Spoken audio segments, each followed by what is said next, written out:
Hello, friends. We return to the magician's nephew.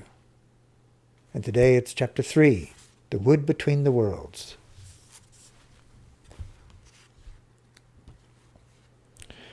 Uncle Andrew in his study vanished instantly. Then for a moment, everything became muddled. The next thing Diggory knew was that there was a soft green light coming down on him from above, and darkness below. He didn't seem to be standing on anything, or sitting, or lying. Nothing appeared to be touching him. "I believe I'm in water," said Diggory. "Or under water?" This frightened him for a second, but almost at once he could feel that he was rushing upward. Then his head suddenly came out into the air, and he found himself scrambling ashore, out onto smooth, grassy ground at the edge of a pool. As he rose to his feet, he noticed that he was neither dripping nor panting for breath as anyone would expect after being under water. His clothes were perfectly dry. He was standing by the edge of a small pool, not more than 10 feet from side to side, in a wood. The trees grew close together, and were so leafy that he could get no glimpse of the sky. All the light was green light that came through the leaves. But there must have been a very strong sun overhead, for this green daylight was bright and warm. It was the quietest wood you would possibly imagine. There were no birds, no insects, no animals, and no wind. You could almost feel the trees growing. The pool he had just got out of was not the only pool. There were dozens of others, a pool every few yards as far as his eyes could reach. You could almost feel the trees drinking the water up with their roots. This wood was very much alive. When he tried to describe it afterward, Diggory always said it was a rich place, as rich as plum cake. The strangest thing was that, almost before he had looked about him, Diggory had half forgotten how he had come there. At any rate, he was certainly not thinking about Polly or Uncle Andrew or even his mother. He was not in the least frightened or excited or curious. If anyone had asked him, "Where did you come from?" he would probably have said, "I've always been here." That was what it felt like, as if one had always been in that place and never been bored, although nothing had ever happened. As he said long afterward, it's not the sort of place where things happen. The trees go on growing. That's all. After Diggory had looked at the wood for a long time, he noticed that there was a girl lying on her back at the foot of a tree a few yards away. Her eyes were nearly shut, but not quite, as if she were just between sleeping and waking. So he looked at her for a long time and said nothing. And at last she opened her eyes and looked at him for a long time, and she also said nothing. Then she spoke in a dreamy, contented sort of voice. "I think I've seen you before," she said. "I rather think so too," said Diggory. "Have you been here long?" "Oh, always," said the girl. "At least, I don't know. A very long time." "So have I," said Diggory. "No, you haven't," said she. "I've just seen you come up out of that pool." "Yes, I suppose I did," said Diggory with a puzzled air. "I'd forgotten." And for quite a long time neither said any more. "Look here," said the girl presently. "I wonder did we ever really meet before? I had a sort of idea, a sort of picture in my head of a boy and a girl like us, living someplace quite different and doing all sorts of things. Perhaps it was only a dream?"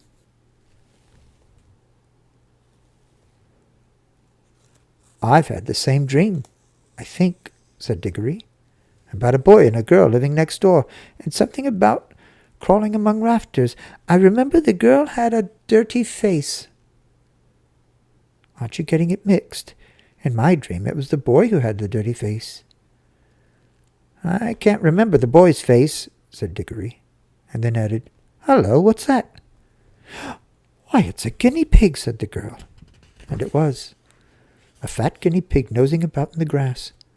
But round the middle of the guinea pig there ran a tape, and tied onto it, by the tape, was a bright yellow ring. "Look, look!" cried Diggory. "The ring! And look, you've got one on your finger, and so have I." The girl now sat up, really interested at last. They stared very hard at one another, trying to remember, and then, at exactly the same moment, she shouted out, "Mr. Ketterly!" And he shouted out, "Uncle Andrew!" And they knew who they were and began to remember the whole story. After a few minutes of hard talking, they had got it straight. Diggory explained how beastly Uncle Andrew had been. "What do we do now?" said Polly. "Take the guinea pig and go home?" "There's no hurry," said Diggory with a huge yawn. "I think there is," said Polly. "This place is too quiet. It's so dreamy. You're almost asleep. If we were once give in to it, we shall just lie down and drowse for ever and ever." "It's very nice here," said Diggory. "Yes, it is," said Polly. "But we've got to get back." She stood up and began to go cautiously toward the guinea pig. But then she changed her mind. "We might as well leave the guinea pig," she said. "It's perfectly happy here, and your uncle will only do something horrid to it if we take it home." "I bet he would," answered Diggory. "Look at the way he's treated us. By the way, how do we get home?" "Go back into the pool, I expect." They came and stood together at the edge, looking down at the smooth water. It was full of the reflection of the green leafy branches. They made it look very deep. "We haven't any bathing things," said Polly. "Oh, we shan't need them, silly," said Diggory. "We're going in with our clothes on. Don't you remember? It didn't wet us on the way up." "Can you swim?" "A bit. Can you?" "Well, not much." "I don't think we shall need to swim," said Diggory. "We want to go down, don't we?" Neither of them much liked the idea of jumping into that pool, but neither said so to the other. They took hands and said, "1, 2, 3, go!" and jumped. There was a great splash, and of course they had closed their eyes. But when they opened them again, they found they were still standing hand in hand in that green wood, and hardly up to their ankles in water. The pool was apparently only a couple inches deep. They splashed back onto the dry ground. "What on earth's gone wrong?" said Polly, in a frightened voice, but not quite so frightened as you might expect, because it's hard to feel really frightened in that wood. The place is too peaceful. "Oh, I know," said Diggory. "Of course it won't work. We're still wearing our yellow rings. They're for the outward journey, you know. The green ones take you home. We must change rings. Have you got pockets? Good. Put your yellow ring in your left. I've got 2 greens. Here's one for you." They put on the green rings and came back to the pool. But before they tried another jump, Diggory gave a long, Oh! "What's the matter?" said Polly. "I just had a really wonderful idea," said Diggory. "What are all the other pools?" "How do you mean?" "Why, if we can get back to our own world by jumping into this pool, mightn't we get somewhere else by jumping into one of the others? Supposing that there was a world at the bottom of every pool." "But I thought we were already in your Uncle Andrew's other world or other place, or whatever he called it. Didn't you say—" "Oh, bother Uncle Andrew," interrupted Diggory. "I don't believe he knows anything about it. He never had the pluck to come here himself. He only talked of one other world. But suppose there were dozens. You mean this world might be only one of them? No. I don't believe this wood is a world at all. I think it's just sort of a in-between place. Polly looked puzzled. Don't you see, said Diggory. No, do listen. Think of our tunnel under the slates at home. It isn't a room in any of the houses. In a way, it isn't really part of any of the houses. But once you're in the tunnel, you can go along it and come out into any of the houses in the row. Mightn't this wood be the same? A place that isn't any of the worlds, but once you've found that place, you can get into them all. Well, even if you can, began Polly. Diggory went on as if he hadn't heard her. And of course that explains everything, he said. That's why it's so quiet and sleepy here. Nothing ever happens here. Like at home. It's in the houses that people talk and do things and have meals. Nothing goes on in the in-between places, behind the walls, and above the ceilings, and under the floors, or in our own tunnel. But when you come out of our tunnel, you may find yourself in any house.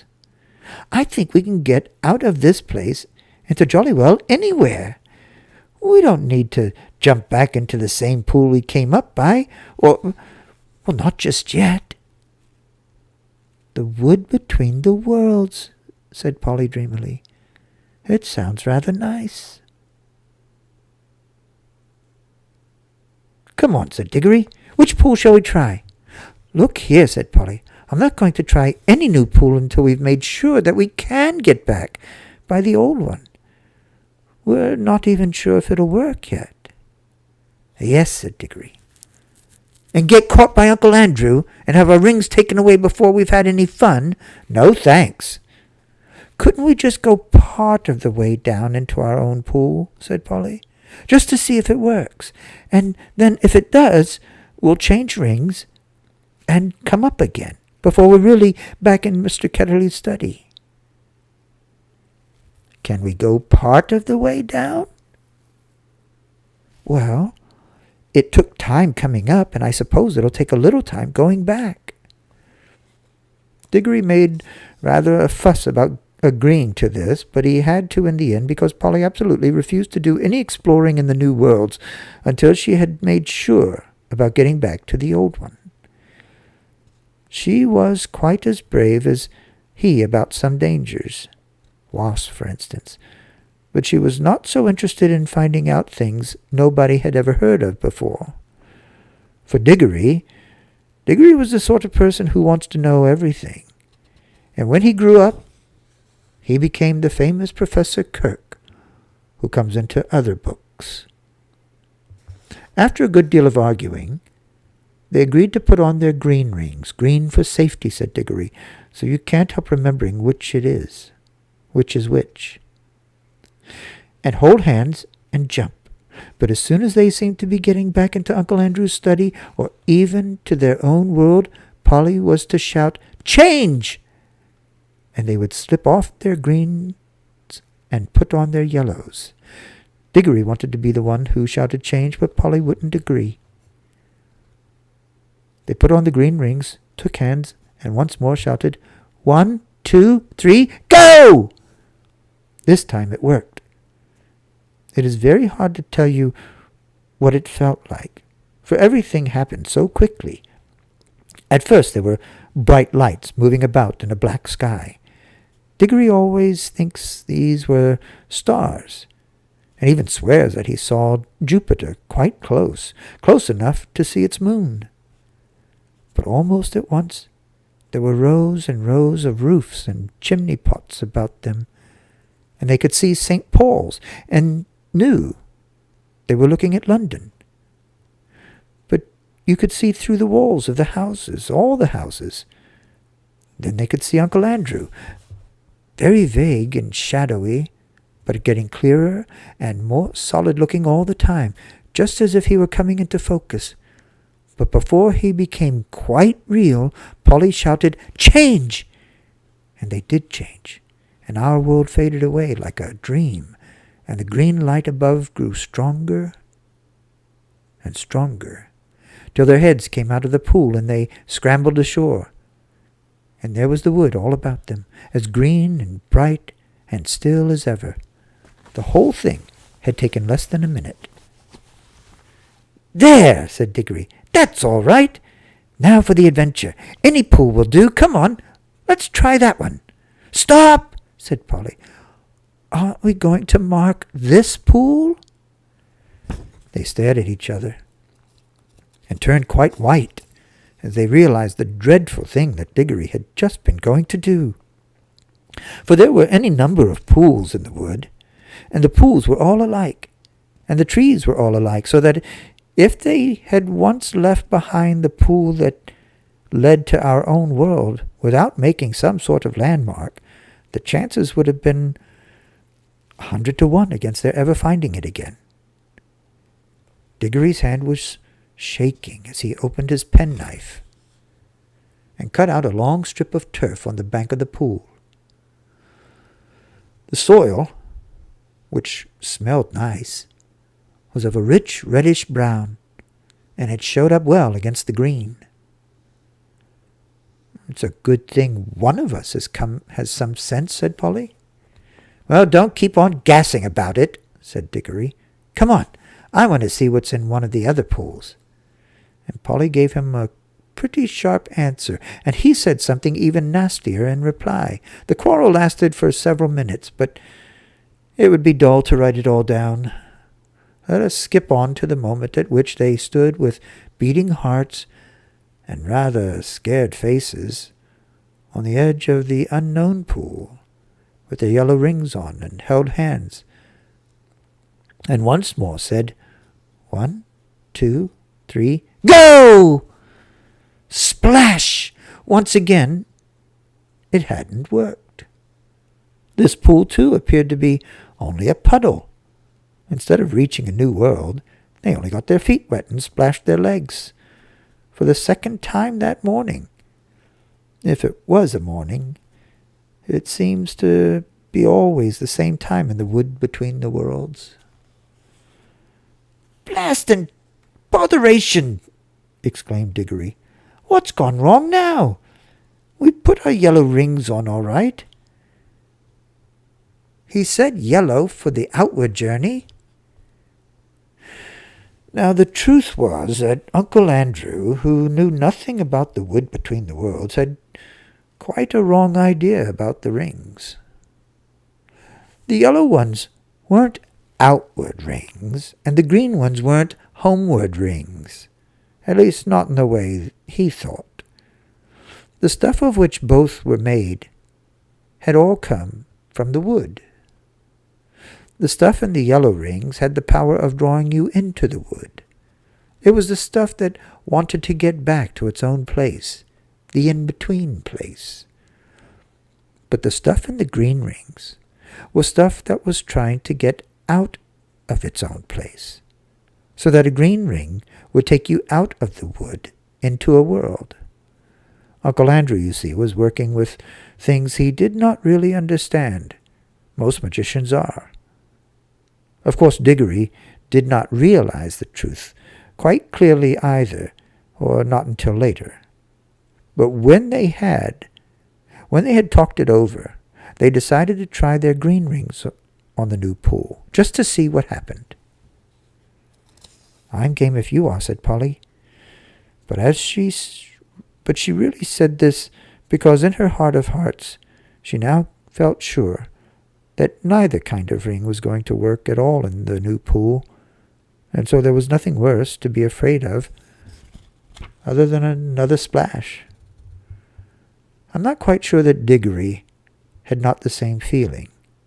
At any rate, when they both put on their greens and come back to the edge of the water and taken hands again, they were certainly a good deal more cheerful and less solemn than they had been the first time.